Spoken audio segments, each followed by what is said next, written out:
Hey guys, to create a new Airbnb service, first of all, you need to log in and sign up with your own account.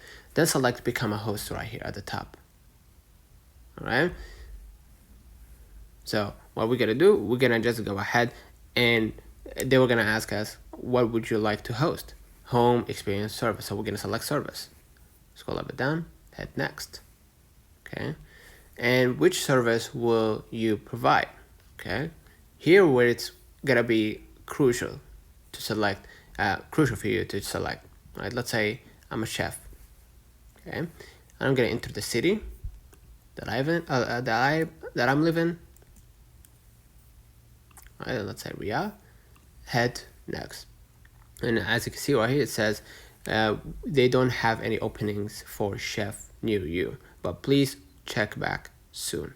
Right, you need to follow the prompt and meet the Airbnb's quality standards, complete identity verification, and may be required to provide a proof of licenses and insurance. So don't forget to like and subscribe. See you in the next one.